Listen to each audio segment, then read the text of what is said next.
Hello and welcome back, everyone, to StarCraft 2 Legacy of the Void campaign on Rocket Rabbit Commentaries. And in this episode, we used Karax in order to grab a Reaver, and Reavers are still glacially fucking slow. They're really good against larger units and buildings still, but Jesus Christ, I dislike Reavers still. They thankfully they got the same steroid that the carriers got, and that they will auto-build scarabs, but that's about it. The caterpillar.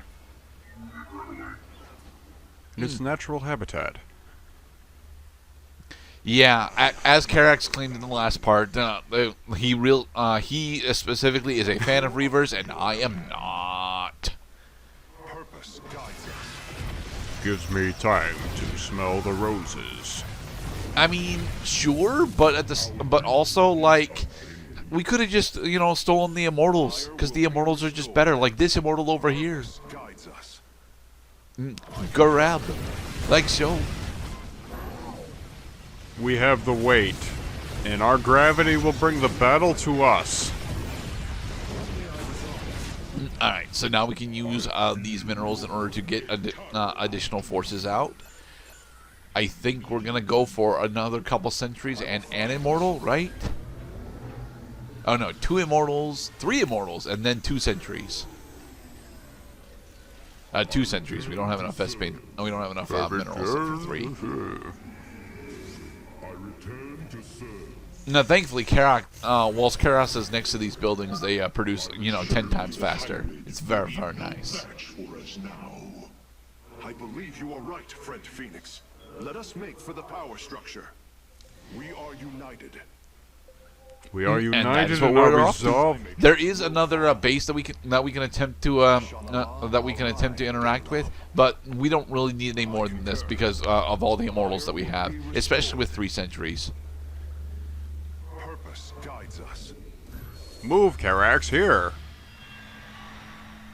Stand still, goddammit. The way is open. Charge! Whoa.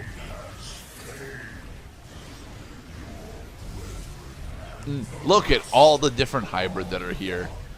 Thankfully, Phoenix is an actual tank, so he doesn't give a shit about all the hybrid. He can, yeah.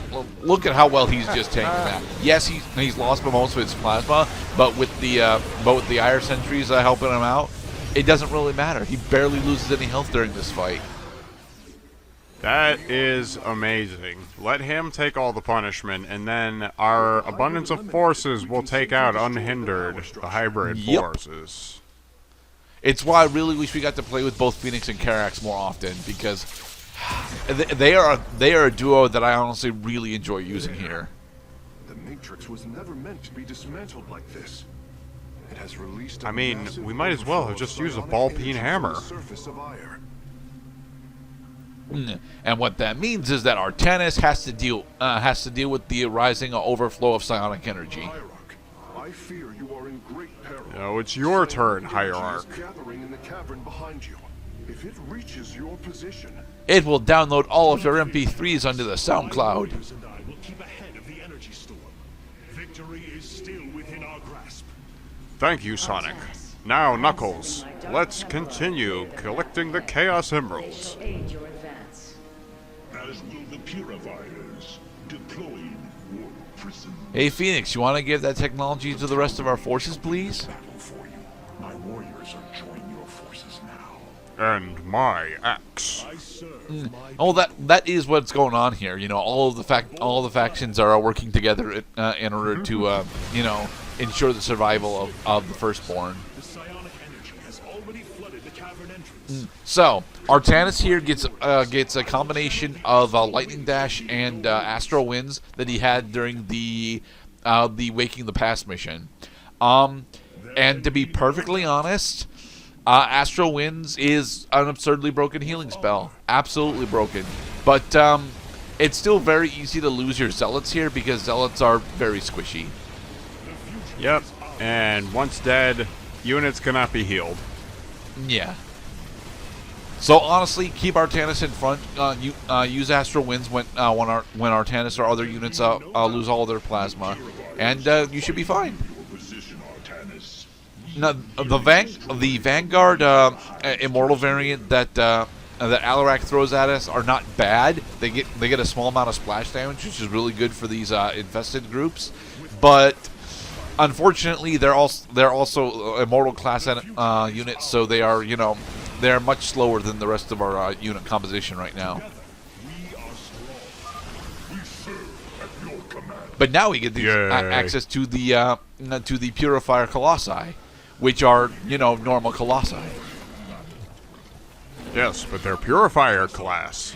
Well, they're not Purifier class anything. They have a different skin, but they function exactly the same as normal normal Colossi do. So, are we getting chased by like an energy explosion right now? Yes, we are being chased by the overflowing psionic energy that is happening because of the way that we are dismantling the Psi Matrix. Oh, right, I can see it. I know it doesn't look like it, but you can track it on the minimap. So yeah, it's just like the world's slowest moving, world destroying laser. Which we already fought at once in this campaign. So see, the Donkey Kong Country 3, Monster Sawblade from bottom was way more ferocious than this. Although this is and starting to threatening make its way around. because although it didn't immediately it did damage to you, it also pretended to give you an opportunity to recover if you fell down onto it. A lot of the times though you were just unable to recover. Why is the psionic energy explosion following the pathway instead of just emanating outwards in a straight circle diameter? We're climbing up, Mr. Cloud, that's why. I know it doesn't look like we're climbing up, but we are climbing up, I promise. Balderdash. Final power structure. My Dark Templar will aid you in destroying them. Narrative convenience be damned. There can be no doubt. There can be some doubt, Mr. Artanis.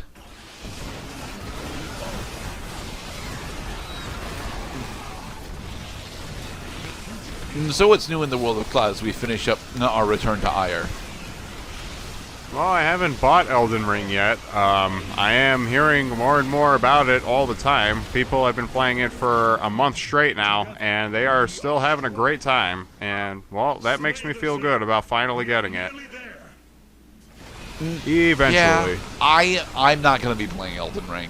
I understand that it is a very good Souls-like, and it's supposedly the most accessible of the Soulsborne games that have come out. But I just watched a dude spend 8 hours trying to take down a single boss. So, like, did you watch all 7 of those hours? No, thankfully I only watched 20 minutes of those 7 hours. But Jesus Christ. Hey, man. I mean, if an attempt on a boss can take up to 10 minutes, I mean, yeah, you got to die in order to learn. That's the first rule of Dark Souls. You have to die at some point. But here's the thing. A lot of the like first 50 deaths or so, he wasn't actually learning anything on the second phase. She just opens with a kill move. Yeah, and there's a lesson to be had there. What's the lesson to be learned by that, Mr. Cloud? I've gotten killed after walking into boss arenas in Bloodborne. That is totally a trope of From Software bosses, is you have to stay ahead of the bullshit. You have to learn what the bullshit is, or it will get you. There is nothing peculiar about that happening in a From game, I assure you.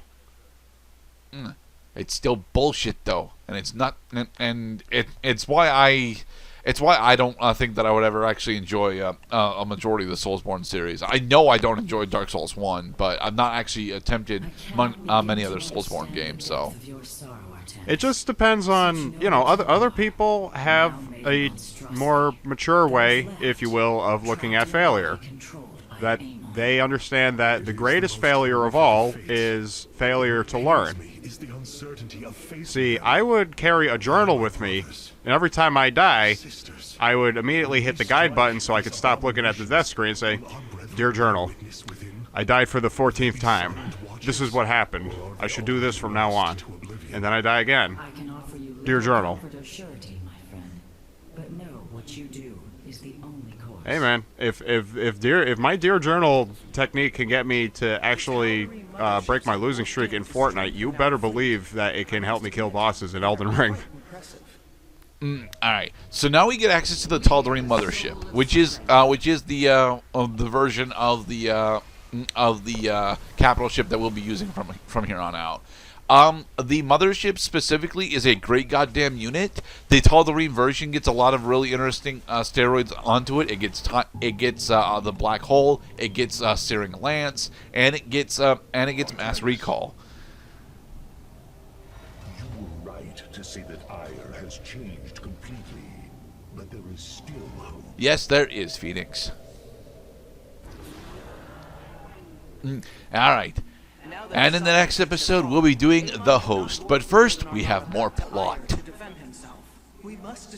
Thanks for the assist. Much appreciated.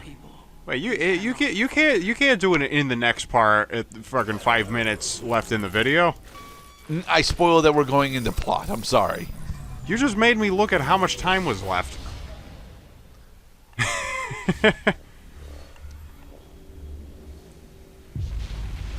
Oh? We're getting hijacked during the mission briefing? Yep. Have not eluded my gaze, Artanis. Your plans are not hidden from me. And you are too late. You know, it's like God, except evil. The form of your god. The culmination of a cycle. Yes, set in once the mist clears and the concert fog effects shut off, you will see my perfect, beautiful body. He's never going to turn off the Terrazine fog. He needs it in order to retain a stable form for some fucking reason. your beliefs, Your God. everything. A lie. There is nothing left of you. You are wrong. And my eyes are still blue. Something more, and you will not stop us. Brace yourself for the full might of the Firstborn. And Yeah. Karax and Artanis, Lord of the Daylom. I felt that in my ribcage. I felt it in my arms.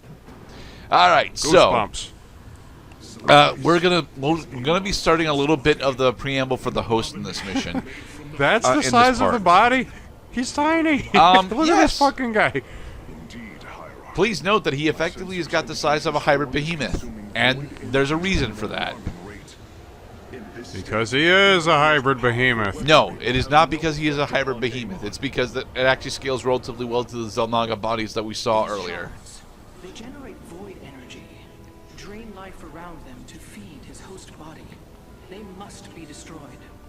It's like when you hijacked by Ganon. It's like when you finally see how big Ganon really is in Ocarina of Time. Like, he's big, intimidating, swinging his sword around, and lightning shooting down from the sky. He's not that big. Yeah, he's like, Ganon is like 3 times the size of Link, putting him at about 15 feet tall. Ready your blades. We fight for the future of Ire. Alright, so, as Rohana was attempting to explain to us while we talked about Legend of Zelda, we have got 5 different void shards in order to take down in this part. I will be using Void Rays for this mission, but it's going to be a while before we actually get our fleet fully up because we don't start with much. We can get our Cybernetics base so yeah, gonna try Voids again. Right. I had to do this mission twice because the first time I did it, I ended up taking down the first 4 shards relatively easily, and I could not close out. So, Amon is continually so now we have to do it again. We will need to attack before the defenders become overwhelming.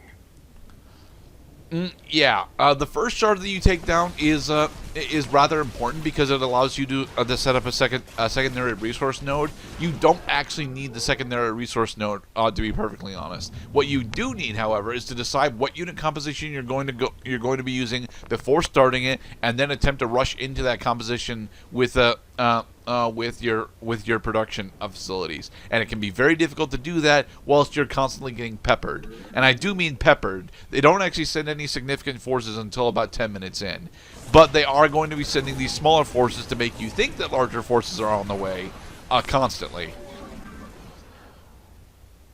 Do we get to use Void Rays? We are going to use voice rays, but it's going to be a while before we get there. Yes, and in the next part, we get to show off why I dislike the host so much.